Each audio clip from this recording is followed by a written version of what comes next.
Hi friends, and welcome to the channel. My name is Ryan Abair, and this is where I share my insights. And today I'm talking about stop harassing yourself and respect the wildlife. And we're going to talk about techniques to become a distant observer, as if you were on a safari. You want to respect the wildlife. You can love from afar, but you cannot cage yourself, torment yourself, or harass yourself.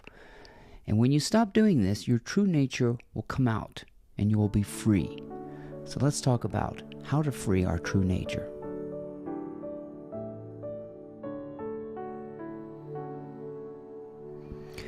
One day, St. Francis was traveling with some of his companions, and alongside the road there were trees that were filled with birds.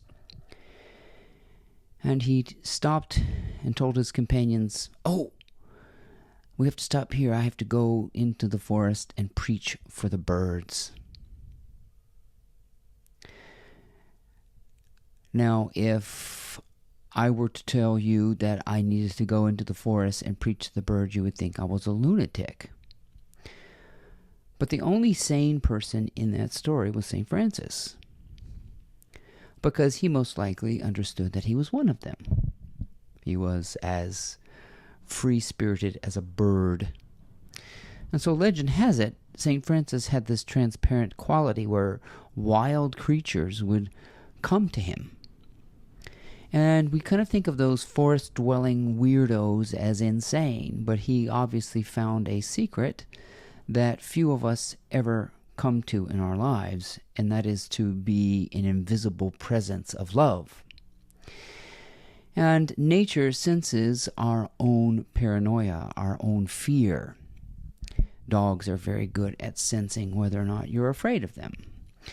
And so we do this inherently. We have a certain amount of distrust in us, which sort of keeps the wildlife away. You don't have this magical charm like St. Francis did, because conventional wisdom would say that that kind of living among the animals, in the midst of them as one of them, would be lunacy. That's because here in the West we have this notion that God has given us the world for us to dominate and control and lord over. And the environment is stupid. And that we are separate from it and it has nothing to do with us. And that is a story that is born out of extreme separation and a feeling of alienation and foreignness, which a lot of us carry with us. And this is accentuated by a mind that harasses. And we don't even realize how much we bother ourselves by constantly nagging in the head. And we create a world of should be, ought to be, should have been. And we mistaken this world for the real one, which is quiet, moves very slowly, and does all things without obstacle. That's reality. So if you align yourself with this ease and flow in reality, and you become this transparent presence that dwells right here, right now, in the midst of all of the creatures, you encounter, as I believe Emerson said, success uncommon. And this is a way of saying that you have this leprechaun, lucky charm, magical romantic way about yourself, which eludes conventional thinking, which is plagued by a stream of noise that is like chain smoking. And it's from the minute you become awake in the morning, you fall asleep. You fall asleep in this world of nagging, about survival, about supporting yourself, about running the world. It is so bad in some people that I call it Googling your symptoms. The minute you Google your symptoms, you're dead. You're as good as dead. And you live with this constant what paranoia, because you have a narrator in the head that does not stop. And so negative thinking and harassment puts the nature to sleep. It would be like those heart-wrenching videos of abused animals that don't know how to play. They are so mired in abuse that they don't know how to play with a ball. They have a cage that's open and they won't even step outside and explore the great outdoors. One of the most gut-wrenching videos, and I cry when I think about it, is a monkey that was confined to a laboratory her entire life and had never seen the outdoors. And they let her out. She was old. They let her out, and there's a wonderful clip I wish I could show you. And she goes outside and goes,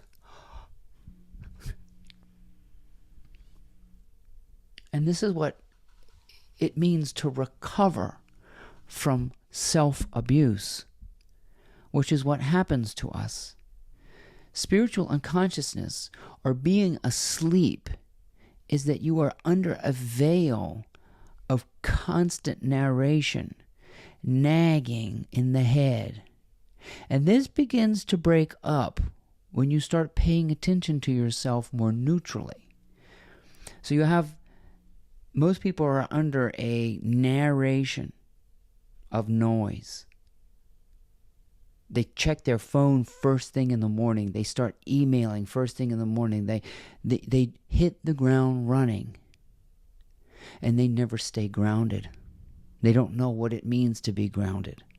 But you may come to a point in your life where you start to notice, because you become a little bit more aware, you start to notice when the mind is quiet. And in that little crack of space, the neutral observer in you will arise. So it's just this funny feeling where you're caught in a stream of thinking and then you go, that's what awakening feels like. You start to notice this wonderful life-giving buzz that occurs in the break of thinking and noise. It's hard to describe, but it's your nature awakening. And you begin to pay attention to the thoughts, and they become not you anymore. You become the silent, still, neutral observer that has risen above the cesspool of negative thinking. And you begin to see yourself as wildlife. And you leave it alone. The first thing a conservationist would tell you when on a safari or walking through the woods is don't disturb it. We have people that come here to Florida and molest the manatees. The manatees can't defend themselves. And they go and mess with them. Rather than observing them and loving them as they are. Leave them alone. You're not supposed to mess with sea turtles and dolphins. It's a federal offense to harass the wildlife. And so St. Francis understood this about himself, and he most likely did not harass himself.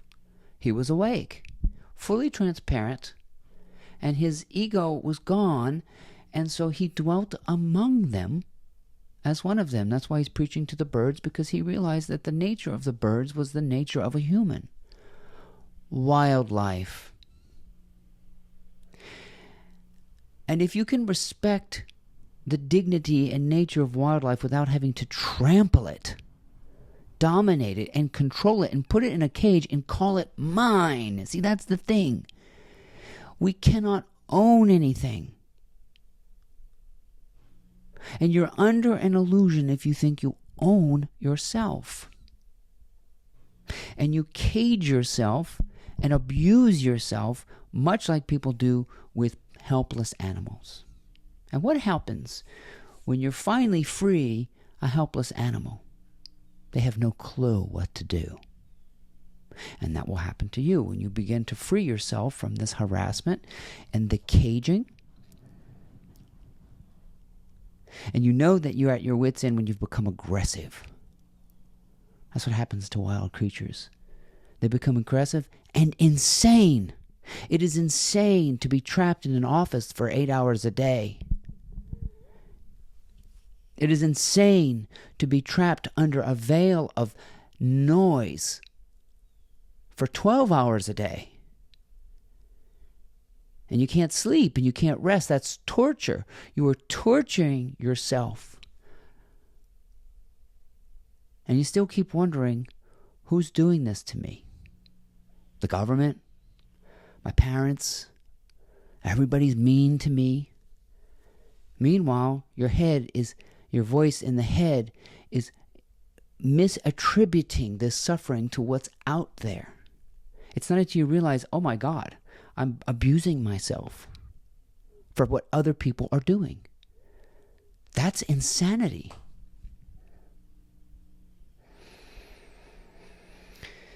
So when you finally free yourself, like you freed a helpless dog, the first thing they're going to want to do is, you mean I can go outside? I don't know what to do. I've been so used to being, they're trembling and they stay around their cage. And then day by day, as your mind begins to leave you alone, you might find something to play with. It's a beautiful thing, and it's so dumb that this is how it's designed, but this is how it is. The universe is awakening to itself. And this idea of the individual, that's insane. Sanity is a complete loss of self. And you dwell among the birds, realizing that you're one of them. And they don't even recognize you as something different. And so you have this Pollyanna Snow White experience. I'm yet to experience, the birds won't come to me yet. Maybe I haven't lost all of my fear yet, but wouldn't it be nice if the butterfly would land on you? But do not grab it. It is not yours. That's not what love does. Love keeps the door open. Don't even reach in for a kiss. If the bunny wants to cuddle with you, wow. If the cat comes to you and does that, do not trap her. She's not yours. If you're lucky enough to have been grazed by a dolphin, wow. But don't disturb the wildlife, and don't do that to yourself. I disturb I'm calling it the wildlife because there's a part of us that is free roaming, cage free. You cannot know it, predict it, put it under a cage, define it and describe it. Let it be, and you can observe nature from afar, and you are nature that you can observe from afar. Once you're free, and if you leave yourself alone, something happens. Your playful nature will come out.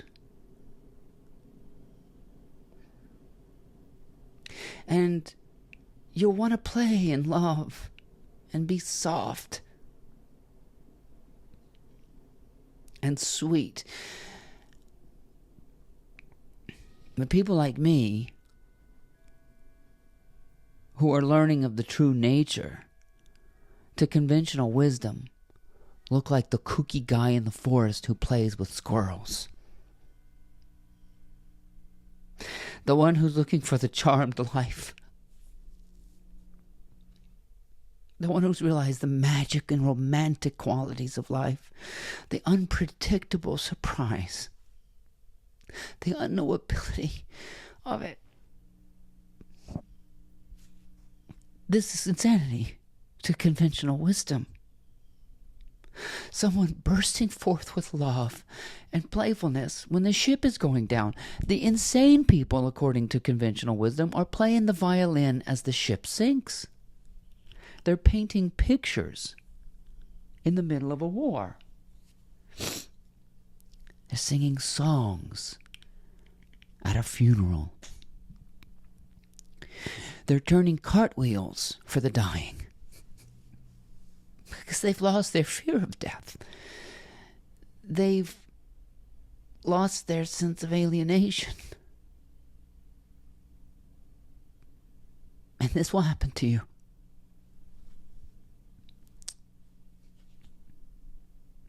And when it does, you cannot deny it, and you won't be able to stop talking about it. Because all you're going to want to do is laugh at the uselessness of it all, the extravagance of it all.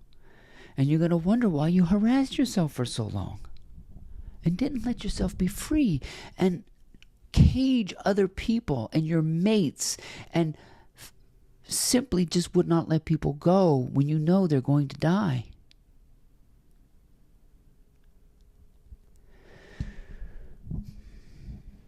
And so this St. Francis way of living allows the animals to come and go, allows the money to come and go, allows the creature to sleep when he's tired, allows the creature to play when he wants to play, allows the creature to just be with no need to survive.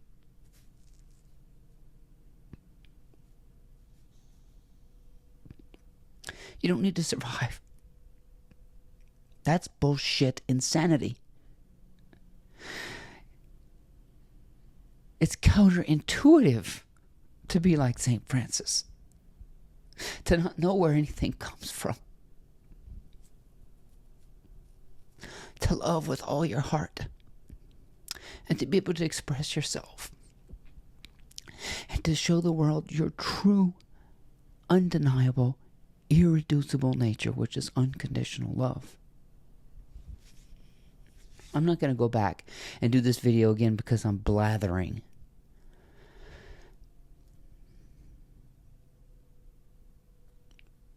This is who you're destined to be. Vulnerable, naive, weak, childlike, loving, and powerful. There is power in the lack of control and choice, if you would acknowledge it. There is power in letting the creature, the wildlife, do it. It's being done.